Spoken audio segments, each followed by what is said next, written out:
hanapin niyo yung group policy management. Group policy management. Yes, hanapin natin. Ano ba mga? Hindi, okay lang.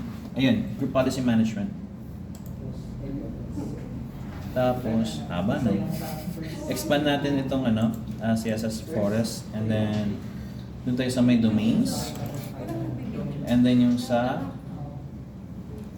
tawag dito, sa may css.com. Okay, so yun, lumabas na yung yung org1 natin. Ito yun, yung ginawa nating organizational unit. CSS to. Okay, so ito yun, yung org1.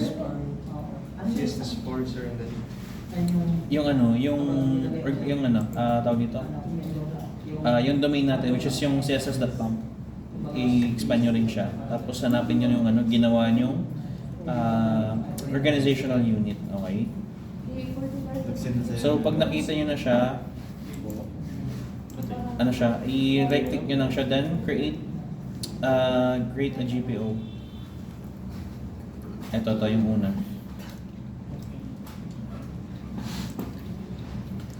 So yung yung name, kahit anong name ulit to, so GPO1 na lang siguro. Don't worry guys, tawag dito, provide naman sa assessment yung yung details na isusulat doon. Pero kung minsan naman kasi they will let you have the freedom na na i-name whatever you want yung mga nanditong part. So ganun siya. Okay? Tapos hindi nakapag-create na tayo ng GPO. Okay, so right click na natin yung GPO na na create natin, then just press edit.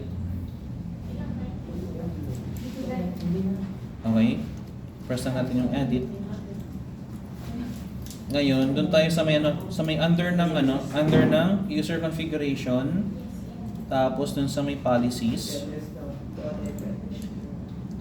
and then doon sa Windows settings. Mahaba to. Tapos yun, folder redirection. Double click nyo lang siya. And then, tawag dito, mamimili lang tayo kung ano yung mga folders na gusto nating kumbaga shared folders sa mga user account. Like let's say for example, sa user 1, ang shared folder lang muna natin is documents lang, tsaka desktop kunwari. So right click nyo lang siya, then properties. Okay, so not-configure pa siya, diba? Lang, press nyo lang yung drop-down menu, tapos basic, okay? Tsaka kung na-discuss yung advanced, yung basic lang muna. Yan, basic, tapos yung root path niya is i-copy paste nyo lang po yung yung kanina, yung ginawa nating tawag dito, folder. So copy paste nyo lang siya. Copy yung network path niya. Ito lang sa may sharing yan. Right click, tapos copy, and then sa root path, paste nyo siya doon. Yan. Okay na. Tapos apply. Yes. Tapos yung sa settings,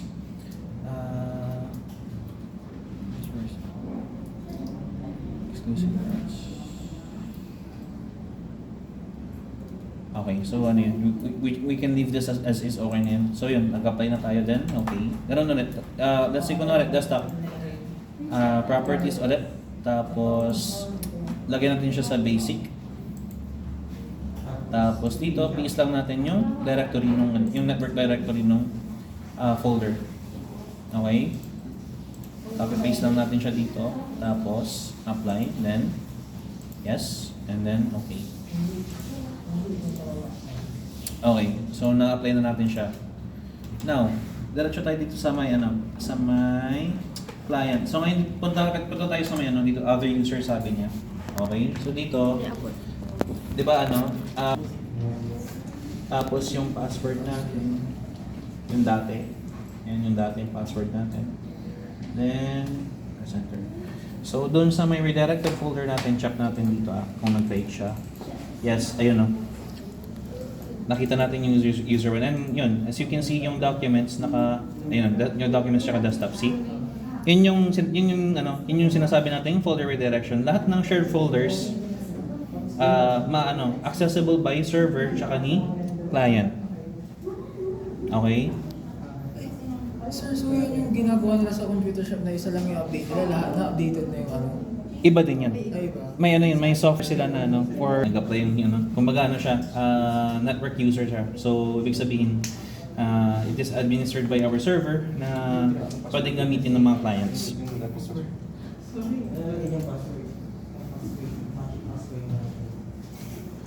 Okay, so as you can see, meron yung ano, folder ng desktop dito. Uy, bakit? Dito. Wait lang. May desktop. Try lang natin to I-uncheck ko to pareho.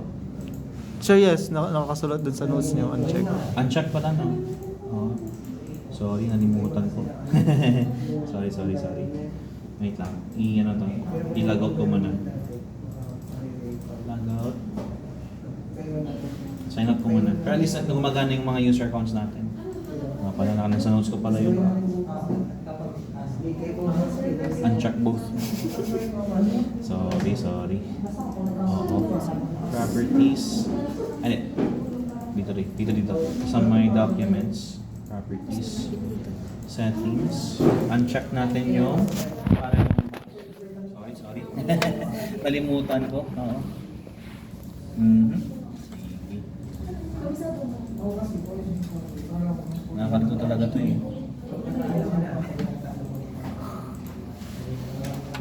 Okay. Try natin. Hirap talaga pag di mo trabaho to araw-araw.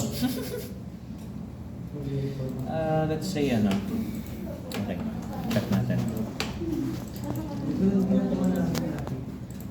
Security, bakit eh?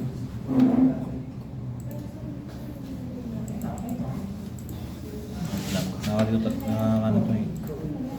Bakit eh? Wait lang. Nagkakaproblema tayo.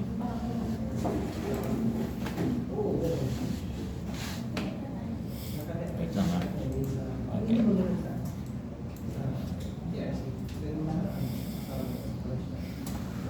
Try natin si user dito. User.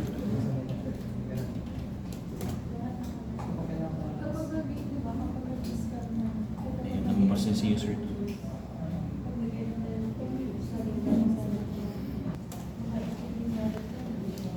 Okay?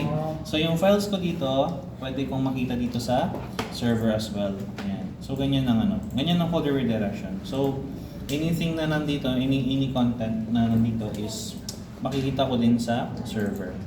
Let's say for example, let's say new folder ulit. Gawa tayo ng new folder.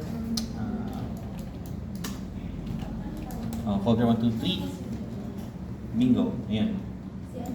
So ilagay ko itong ano, drag ko ito dun. Ayan na. Grabe din yung latency ah. Medyo delay. Okay. Depende sa size yun eh. So, Mag-register pag yung mga data. gets ba or ano? Gusto nyo ulitin? Ulitin natin. Oo nga eh. Oo nga eh. Banda sa may forest yun ano? Forest. Ano na yun? Sa may details yun ah.